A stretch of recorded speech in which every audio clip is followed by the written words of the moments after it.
Welcome to my channel. Welding and heating chapter series को आगे बढ़ाते हुए आज हम क्वेश्चन नंबर 76 से बात करने वाले हैं दोस्तों। पहला जो हमारा 76 नंबर जो क्वेश्चन है वो बोल रहा है which method would be recommended for the welding of aluminium alloy. यानी एल्यूमिनियम में हम जो वेल्डिंग करते हैं तो उसके लिए किस मेथड का यूज करते हैं, ये यहाँ आपसे पूछा गया है दोस्तों। तो 76 का जो आंसर हो जाएगा दोस्तों वो सी हो जाएगा। टंगस्टन आर्क वेल्डिंग का हम यहाँ यूज करते हैं, ठीक है। 77 नंबर क्वेश्चन बोल रहा है आर्गन ईच, यानी आर्गन कैसा गैस है ये आपसे पूछा जा रहा है। तो आर्गन जो होता है अक्रिय गैस के अंतर्गत में आता है, यानी इसका जो आंसर हो जाएगा 77 का बी।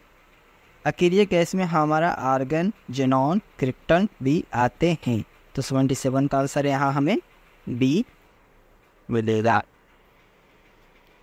28 नंबर जो क्वेश्चन है वो बात कर रहा है कि with manual arc welding in mild steel the metal deposition rate will be nearly.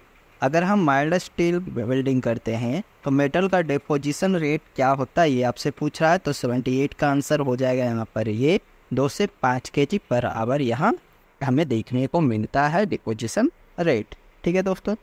79 number जो क्वेश्चन है वो बोल रहा है कि the welding load is always, welding का जो लोड होता है वो कैसा लोड हमें देखने को मिलता है। तो 79 नंबर क्वेश्चन का आंसर सी हो जाएगा, इंटरमीडिएट रोड लोड जो हमें देखने को यहाँ मिलेगा। आगे देखिए, आगे 80 नंबर क्वेश्चन बोल रहा है MIG वेल्डिंग इज, यानी MIG वेल्डिंग का फुल फॉर्म क्या होता है ये आपसे पूछा जा रहा है। तो 80 नंबर क्वेश्चन का आंसर हो जाएगा D, metal inert gas welding, ठीक है। 81 नंबर क्वेश्चन बोल रहा है the advantage of resistance welding, resistance welding का एडवांटेज क्या है ये आपसे पूछा जा रहा है।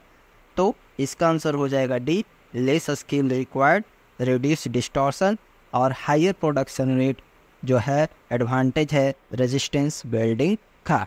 तो 81 नंबर क्वेश्चन का आंसर हो जाएगा डी। 82 जो क्वेश्चन बोल रहा है वो बोल रहा है when T is the thickness of sheet the T diameter for spot welding is usually, यानी टी थिकनेस का जो सीट है तो उस पर जब हम स्पॉट वेल्डिंग कर रहे हैं तो उसका टीप का डायमीटर क्या होना चाहिए ये आपसे पूछा जा रहा है। तो 82 नंबर क्वेश्चन का आंसर हो जाएगा सी, √T, ठीक है दोस्तों। 83 नंबर क्वेश्चन बोल रहा है which of the following is the unit of thermal conductivity, thermal conductivity का यूनिट क्या होता है ये आपसे पूछा जा रहा है। तो इसका जो होता है यूनिट वाट पर मीटर डिग्री सेल्सियस होता है, यानी 83 का आंसर हो जाएगा ए।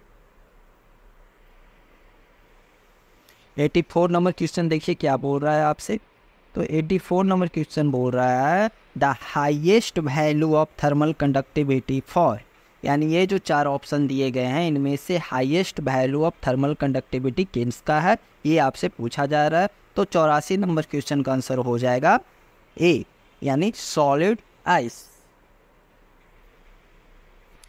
85 नंबर क्वेश्चन बोल रहा है कि which insulating material is suitable for low temperature application, यानी ये जो ऑप्शन दिए गए हैं ABCD इसमें से पूछ रहा है कि इनमें से कौन सा मटेरियल है जो लो टेम्परेचर एप्लीकेशन के लिए हम यूज करते हैं। तो 85 का आंसर हो जाएगा सी, डायटोमेशियस अर्थ जो है हम लो टेम्परेचर एप्लीकेशन के लिए यूज करते हैं। तो 85 का आंसर हो जाएगा सी। 86 नंबर क्वेश्चन बोल रहा है a digital timer in a resistance welding machine provide, digital timer का यूज जो है रेजिस्टेंस वेल्डिंग में हम करते हैं तो वो क्या हमें प्रदान करता है ये आपसे पूछ रहा है। तो इसका आंसर हो जाएगा 86 का आंसर हो जाएगा डी, यानी accurate timing, identical welds and synchronous operation जो है ये हमें प्रोवाइड करवाता है। 86 का आंसर डी हो जाएगा। 87 नंबर क्वेश्चन बोल रहा है if the temperature coefficient of silver is 0.0338 the temperature coefficient for manganin may be accepted to be, यानी सिल्वर का जो टेम्परेचर कोफिशिएंट है वो 0.0338 है, तो मैग्नीन का कितना होता है, तो इसका आंसर 87 का हो जाएगा डी, यानी 0.00001, यानी 87 का आंसर हो रहा है डी। 88 नंबर क्वेश्चन बोल रहा है nichrome wire can be safely used for heating up to, यानी नाइक्रोम वायर को हम सेफली कितने डिग्री सेल्सियस तक के लिए यूज करते हैं, तो नाइक्रोम का यूज हम लोग करते हैं 1150 डिग्री सेल्सियस के लिए। देखिए मेल्टिंग पॉइंट वैसे नाइक्रोम का 1400 डिग्री सेल्सियस या 2550 डिग्री फ़ारेनहाइट होता है, लेकिन सेफली यूज हम लोग 1150 डिग्री सेल्सियस तक के लिए करते हैं, तो 88 का आंसर हो जाएगा D. Furnace used for cremation use, ठीक है, तो इसका आंसर 89 नंबर क्वेश्चन का आंसर हो जाएगा ए, रेजिस्टेंस हीटिंग, ठीक है, रेजिस्टेंस हीटिंग फर्नेस का यूज यहाँ हम करते हैं। 90 नंबर क्वेश्चन बोल रहा है induction hardening is possible, induction hardening जो है हम लोग किस सप्लाई के लिए यूज करते हैं, तो 90 का आंसर हो जाएगा D, on AC supply only हम इंडक्शन हार्डनिंग में करते हो, 90 का आंसर हो जाएगा डी। 91 नंबर क्वेश्चन बोल रहा है थर्मल कंडक्टिविटी इज लिस्ट, ये जो 4 ऑप्शन दिया गया है इनमें से थर्मल कंडक्टिविटी सबसे कम किसका है, तो 91 नंबर क्वेश्चन का आंसर हो जाएगा ए, एयर का थर्मल कंडक्टिविटी सबसे कम देखने को मिलता है। 92 नंबर क्वेश्चन बोल रहा है if be the frequency of dielectric loss is proportional to, यानी एफ फ्रीक्वेंसी दिया गया है तो डाइलेक्ट्रिक लॉस किसके प्रोपोर्शनल में आता है, तो 92 नंबर क्वेश्चन का आंसर हो जाएगा ए, यानी डाइलेक्ट्रिक लॉस जो होता है फ्रीक्वेंसी के डायरेक्टली प्रोपोर्शनल होता है। इसका जो फॉर्मूला आता है दोस्तों 2πf into E not plus E not into tan del into E square होता है, यानी 92 नंबर क्वेश्चन का आंसर हो जाएगा ए। इसके आगे देखिए 93 नंबर क्वेश्चन आपसे क्या बोल रहा है, 93 नंबर क्वेश्चन बोल रहा है दोस्तों when E is the voltage impressed on A dielectric the dielectric loss will be proportional, तो फिर से डाइलेक्ट्रिक लॉस से आपसे का क्वेश्चन आया है, तो डाइलेक्ट्रिक लॉस का फॉर्मूला हमने बताया था कि 2πf into E not into tan del into E square, यानी ये जो प्रोपोर्शन होता है ई स्क्वायर के डायरेक्टली प्रोपोर्शनल होता है। 93 नंबर क्वेश्चन का आंसर हो जाएगा बी।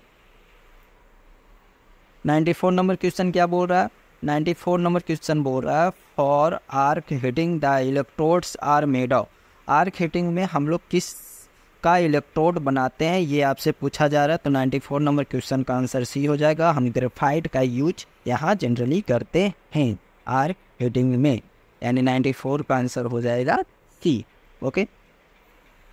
95 नंबर क्वेश्चन बोल रहा है for heating of plywood the frequency should be, plywood यानी प्लाईवुड की कोई कंपनी है और वहाँ हमें प्लाईवुड को ड्राई करना है यानी सुखाना है, तो वहाँ पर फ्रीक्वेंसी हम कितना रखते हैं, तो 95 नंबर क्वेश्चन का आंसर हो जाएगा डी, 1 से 2 मिली हर्ट्ज का फ्रीक्वेंसी हम वहाँ यूज में लेते हैं।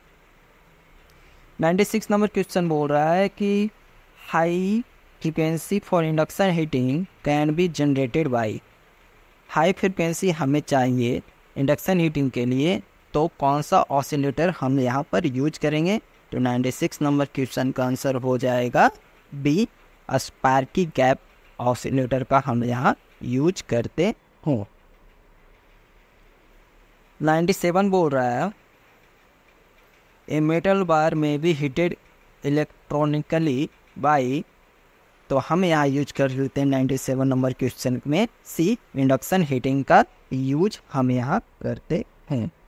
98 नंबर क्वेश्चन बोल रहा है दोस्तों in induction heating the oscillator tube operated as, induction heating में हम किस टाइप के ऑसिलेटर ट्यूब का यूज करते हैं, तो 98 नंबर क्वेश्चन का आंसर हो जाएगा बी, यानी क्लास बी टाइप के ऑसिलेटर ट्यूब का हम यूज लेते हैं।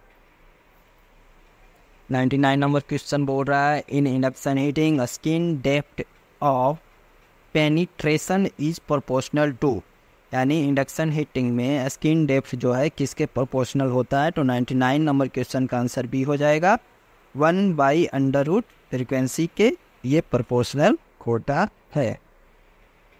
100 नंबर क्वेश्चन बोल रहा है, ये फ्रेशली पेंटेड लेयर में बी ड्राइड इलेक्ट्रॉनिकली बाय, यानी किसी पेंटेड लेयर को अगर हमें ड्राइड करना है उसके लिए कौन सा हीटिंग का यूज करेंगे, तो 100 नंबर क्वेश्चन का आंसर सी हो जाएगा, डाइलेक्ट्रिक हीटिंग का हम यहाँ यूज करते हैं। दोस्तों आज हमने 100 क्वेश्चन जो है वेल्डिंग का ख़त्म कर दिया। दोस्तों हमारा वीडियो आपको कैसा लग रहा है दोस्तों ज़रूर बताएं, हमारे चैनल को लाइक और सब्सक्राइब ज़रूर दें दोस्तों। ओके दोस्तों, थैंक यू।